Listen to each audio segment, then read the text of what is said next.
Selamat sore,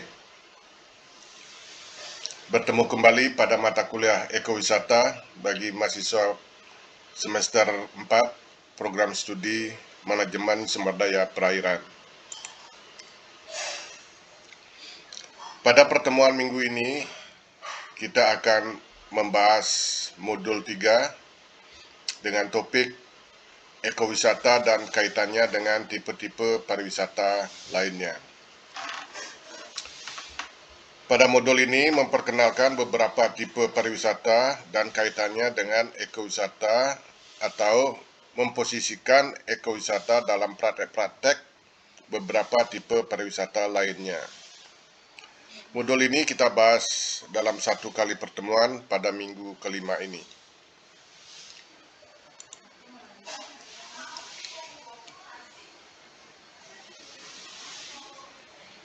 Setelah pembelajaran modul ini, mahasiswa hendaknya mampu untuk mengenali dan mendiskusikan tipe-tipe pariwisata yang ada, memposisikan ekowisata dalam kaitannya dengan tipe-tipe pariwisata lainnya, meliputi persamaan, irisan, dan perbedaan yang mendasar. Diskusi dalam pembelajaran modul ini membahas satu materi, yaitu posisi dan atau keterkaitan ekowisata dengan tipe-tipe pariwisata lainnya.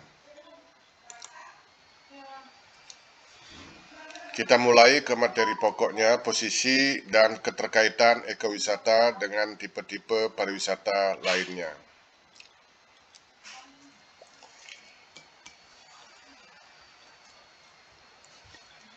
Kita telah mengenal beragam istilah tipe-tipe pariwisata seperti pariwisata berbasis alam, pariwisata atau wisata petualangan,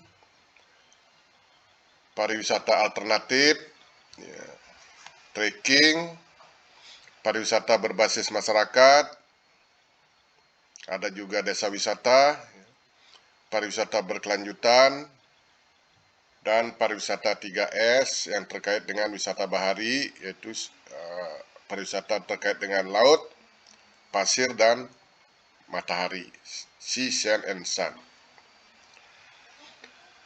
Nah, istilah-istilah tersebut sering digunakan secara serupa dengan ekowisata. Nah, ini membuat kebingungan dalam semantik studi lapangan tentang pariwisata. Pada saat yang bersamaan, ekowisata juga sangat dibedakan dengan pariwisata massal. Nah, apa itu nanti pariwisata massal? Nah, bagaimana posisi dan keterkaitan ekowisata dengan berbagai istilah pariwisata tersebut? Nah, membedah posisi dan keterkaitan ekowisata dengan istilah tipe pariwisata lainnya secara terukur, ini akan berpedoman pada konsep dan prinsip ekowisata yang sudah kita bahas sebelumnya.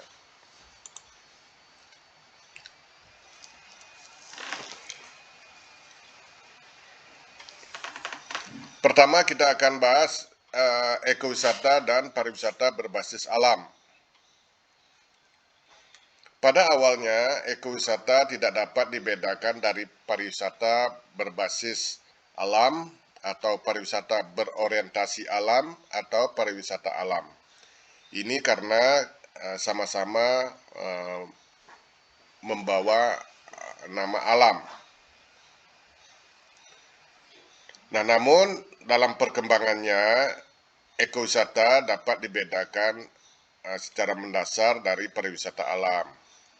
Jadi ekowisata itu adalah bagian dari pariwisata alam. Perbedaan antara ekowisata dan pariwisata berbasis alam ini terletak pada kepatuhan pada serangkaian nilai keberlanjutan tertentu. Pariwisata berbasis alam merupakan perjalanan yang melibatkan pemanfaatan sumber daya alam suatu daerah tujuan wisata.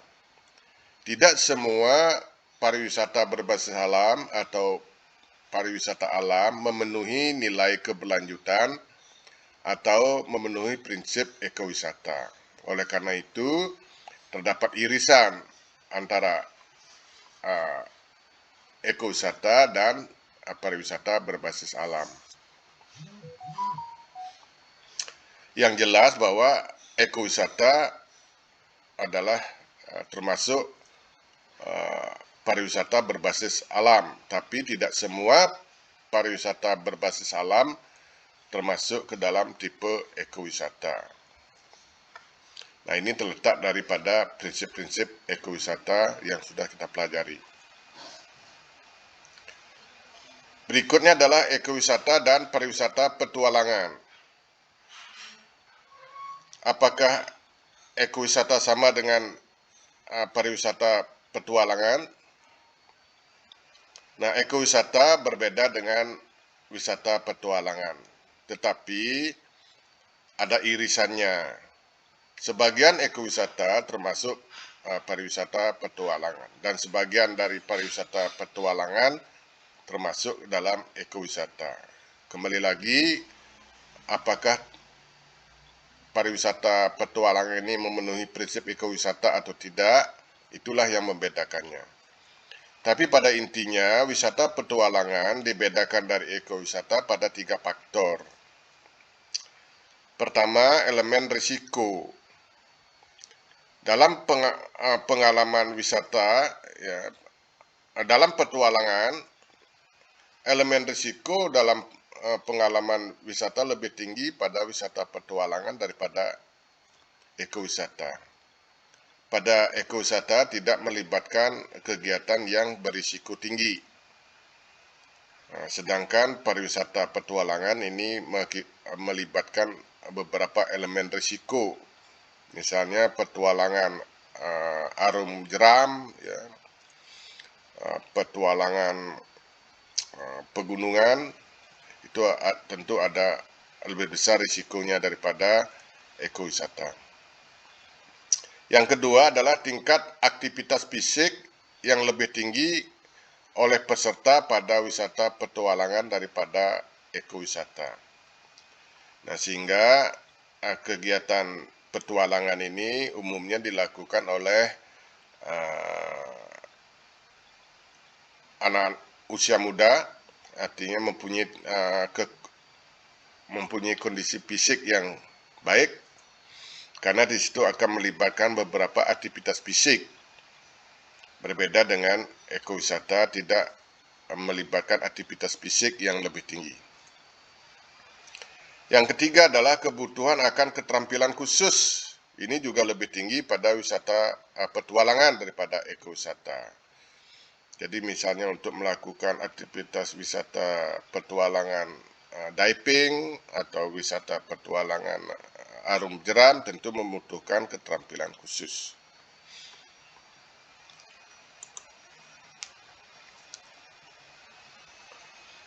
Berikutnya adalah trekking, bagian dari ekowisata, juga petualangan dan pariwisata budaya. Nah, salah satu jenis wisata alam yang cukup populer adalah trekking. Trekking ini adalah bentuk kegiatan wisata yang biasanya dikaitkan dengan tempat-tempat pegunungan. Wisata trekking biasanya memerlukan beberapa kombinasi aktivitas seperti misalnya hiking jarak jauh, ya. Tetapi juga mungkin ada kunjungan ke desa-desa setempat, ya, atau pengalaman petualangan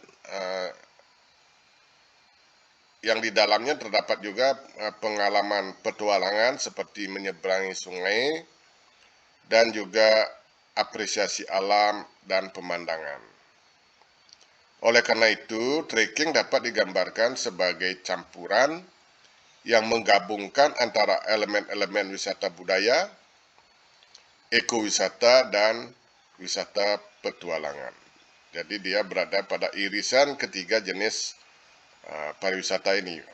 Dia sebagian ada melibatkan unsur ekowisata, mungkin ada selama hiking juga melakukan upaya-upaya konservasi, ya, pendidikan, ya, memperoleh berinteraksi dengan masyarakat setempat, ya, mengagumi budaya, ya.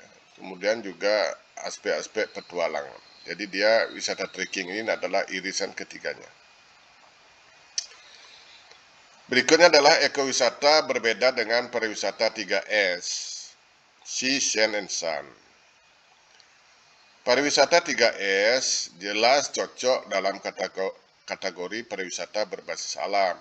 Jadi pariwisata 3S ini, pariwisata bahari, ini adalah identik dengan pariwisata alam. Namun, mengingat afiliasinya sering dikaitkan dengan pariwisata massal dan penekanannya pada hedonisme atau hanya pada aspek kesenangan, maka pariwisata 3S ya, ini jarang ditautkan dengan ekowisata. Atau tidak semua pariwisata 3S ini sesuai dengan prinsip ekowisata.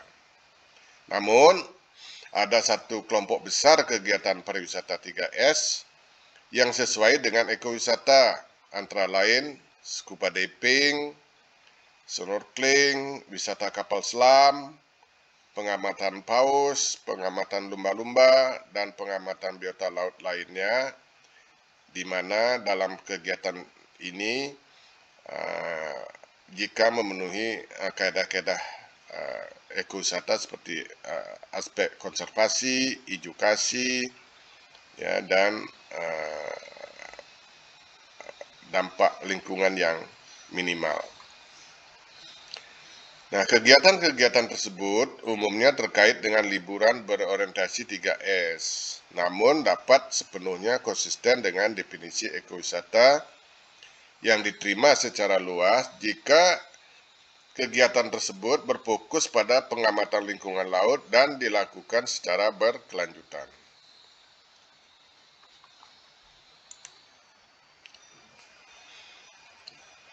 Berikutnya adalah ekowisata, pariwisata alternatif, dan pariwisata massal.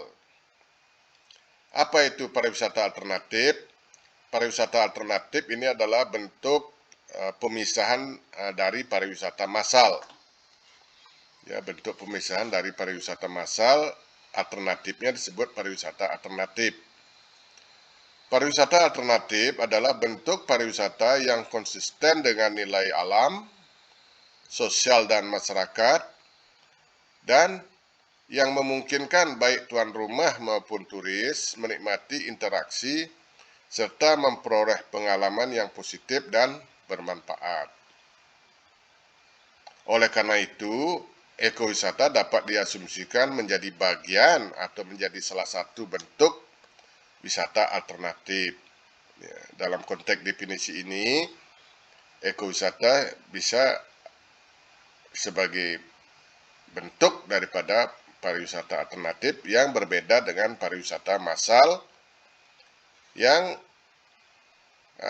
bersifat hedonis dan berskala besar. Bersifat hedonis itu artinya hanya mengejar kesenangan semata.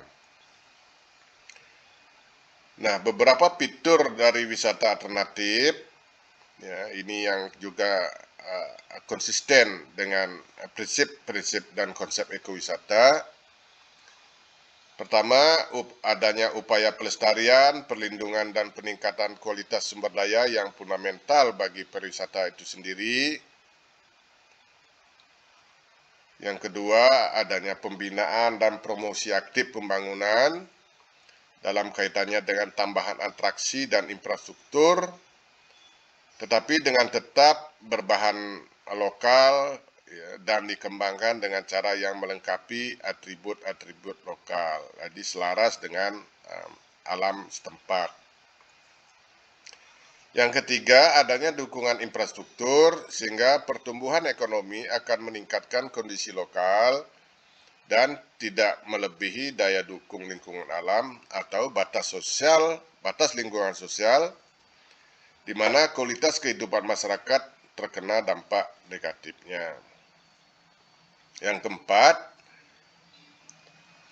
pariwisata yang meminimalkan dampaknya terhadap lingkungan, terutama secara ekologis, dan menghindari dampak negatif dari banyaknya pembangunan pariwisata berskala besar yang dilakukan di daerah yang sebelumnya belum berkembang pariwisatanya. Kelima, sebuah penekanan pada tidak hanya keberlanjutan ekologis, tetapi juga keberlanjutan budaya. Artinya, pariwisata alternatif adalah pariwisata yang tidak merusak budaya masyarakat tuan rumah, mendorong rasa hormat terhadap realitas budaya yang dialami oleh para wisatawan melalui pendidikan dan pengorganisir perjumpaan, artinya mengorganisir interaksi antara wisatawan dengan masyarakat tuan rumah.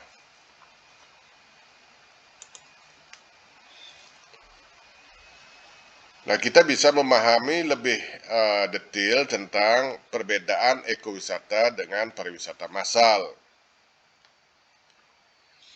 Ya, untuk ekowisata, ya, ini adalah menanamkan keberlanjutan atau etos lingkungan untuk pariwisata arus utama. Jadi ekowisata itu adalah arus utamanya adalah menanamkan keberlanjutan dan etos lingkungan. Juga menyediakan peluang diversifikasi bagi pariwisata massal. Dia bisa dari pariwisata massal bisa mensupport turis ke ekowisata. Kemudian menarik untuk pasar pariwisata yang semakin hijau. Ya, jadi pasar pariwisata yang semakin hijau adalah pasar pariwisata yang berkelanjutan, pasar pariwisata yang menginginkan pariwisata yang bertanggung jawab, ramah terhadap lingkungan. Sedangkan pariwisata massal ini adalah pariwisata skala besar, ya, bersifat hedonis. Ya. Namun ini penting juga menyediakan pasar yang cukup dan arus pendapatan untuk memposisikan ekowisata sebagai sumber daya utama pemangku kepentingan dengan pengaruh lobi yang signifikan. Jadi dari ekowisata massal ini bisa nanti sebagai pasar untuk pariwisata, untuk ekowisata. Di antara pelaku wisata massal ini juga ada pasar pariwisata hijaunya. Nah, pengenalan sistem manajemen lingkungan yang efektif bisa bermigrasi dari pariwisata massal ke ekowisata.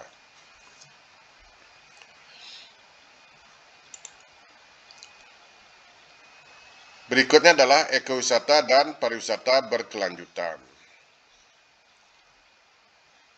Pariwisata berkelanjutan oleh Organisasi Pariwisata Dunia UWTO ini mengacu kepada definisi pembangunan berkelanjutan oleh WCID, di mana pariwisata berkelanjutan adalah pariwisata yang mengarah pada pengelolaan semua sumber daya sedemikian rupa sehingga kebutuhan ekonomi, sosial, dan estetika dapat dipenuhi dengan tetap menjaga integritas budaya, proses ekologis esensial, keanekaragaman hayati, dan sistem pendukung kehidupan. Nah, sebagaimana namanya, yaitu pariwisata berkelanjutan, ini masih secara luas dipahami sebagai pariwisata yang tidak mengancam integritas ekonomi, sosial, budaya, atau lingkungan dari daerah tujuan wisata dalam jangka panjang. Nah, pariwisata berkelanjutan akan berfokus pada 3 bidang. Yang pertama, kualitas pengalaman yang berharga bagi pengunjung dan peningkatan kualitas hidup bagi masyarakat tuan rumah melalui identitas budaya, pengurangan kemiskinan, dan peningkatan kualitas lingkungan.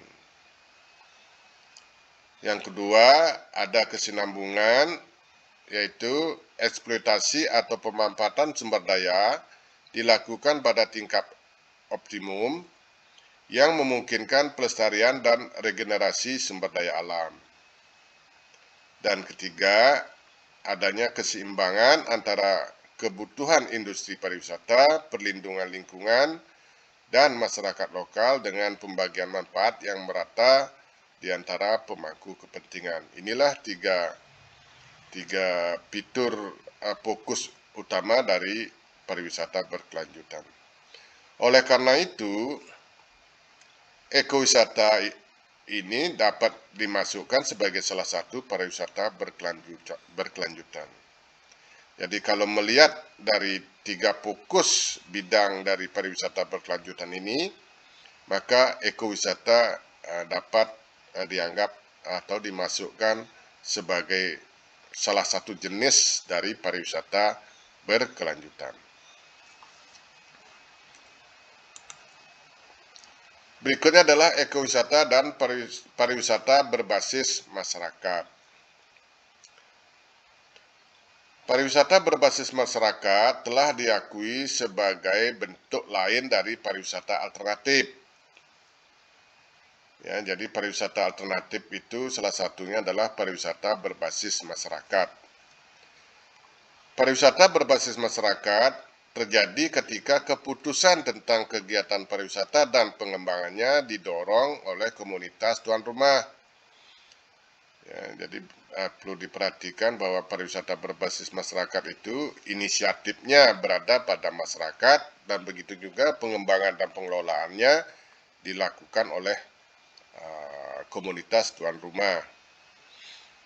Nah, pariwisata berbasis masyarakat dapat menghasilkan rasa bangga pada penduduk setempat dan menghasilkan dana yang dapat digunakan untuk mempertahankan atau meningkatkan aset budaya seperti peninggalan arkeologi, situs-situs sejarah, dan juga produksi kerajinan tradisional.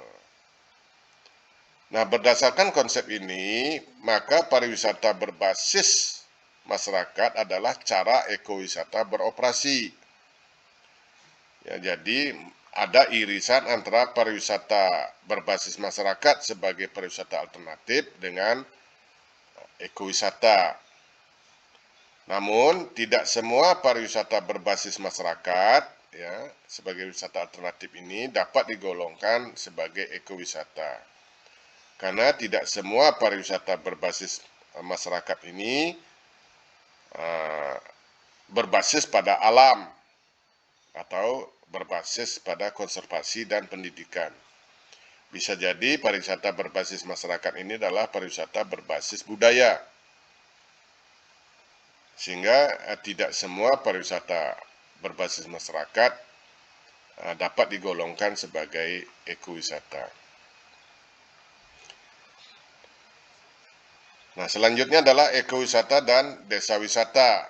Jadi desa wisata dengan pariwisata berbasis masyarakat ini adalah ada kemiripan. Jadi prinsip desa wisata identik dengan ekowisata dan pariwisata alternatif. Namun tidak semua ekowisata, tidak semua desa wisata ini adalah termasuk ekowisata. Sama seperti halnya tidak semua pariwisata berbasis masyarakat termasuk ke dalam ekowisata. Dalam prakteknya, banyak desa wisata beroperasi sebagai ekowisata karena di situ basis dari pariwisatanya adalah alam dengan menekankan pada prinsip-prinsip ekowisata. Dan sebaliknya, banyak pula ekowisata berbasis desa wisata. Namun kembali lagi, tidak semua desa wisata dapat dikatakan sebagai ekowisata, terutama terletak pada core atraktor atau daya tarik wisata inti bagi turis. Ya, jadi dia ada irisan.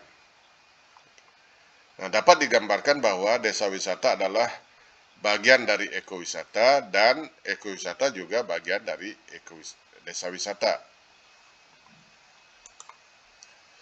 Nah, terakhir ini adalah ekowisata dan pariwisata secara umum. Nah, Wilson et al. Tahun 2004 juga mengemukakan beberapa istilah pariwisata lainnya, yaitu ada pariwisata bertanggung jawab, ya, ada pariwisata luar ruangan, outdoor tourism, pariwisata komunitas ini mirip dengan pariwisata berbasis masyarakat, pariwisata pertanian, dan pariwisata alam liar, pariwisata kehidupan alam liar. Nah, di sini jelas bahwa ekowisata adalah bagian dari wisata alam. Bisa kita lihat gambaran dari, kalau kita lihat ini pariwisata secara keseluruhan, kotak besar ini, di dalamnya ada pariwisata berkelanjutan, pariwisata bertanggung jawab, dan pariwisata alternatif.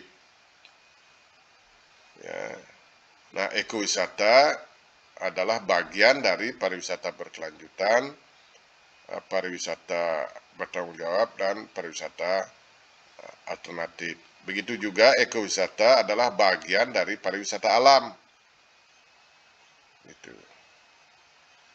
Nah, selanjutnya ekowisata ini beririsan dengan pariwisata luar ruangan, beririsan dengan pariwisata komunitas, ya, beririsan dengan pariwisata petualangan, pariwisata alam liar, dan pariwisata pertanian. Dan juga ekowisata ini beririsan dengan pariwisata budaya. Jadi ekowisata adalah bagian dari wisata alam, dan itu adalah diantara jenis pariwisata yang berkelanjutan, ya, bertanggung jawab, dan pariwisata alternatif. Dalam hal atraksi dan kegiatan, ekowisata mungkin bersinggungan dengan pariwisata komunitas, ya, dengan pariwisata berbasis masyarakat. Tadi sudah kita bahas. Juga bersinggungan dengan pariwisata budaya, ya, ada irisannya. Serta bersinggungan juga dengan pariwisata luar ruangan, ya, dengan wisata luar ruangan, dengan pariwisata alam liar, ya, dan pariwisata pertanian. Nah, demikianlah kita sudah membahas tentang tipe-tipe pariwisata yang kita kenal dan posisi serta keterkaitannya dengan ekowisata. Untuk lebih detailnya silahkan pelajari modulnya dan kita akan ketemu pada sesi diskusi. Terima kasih atas perhatiannya.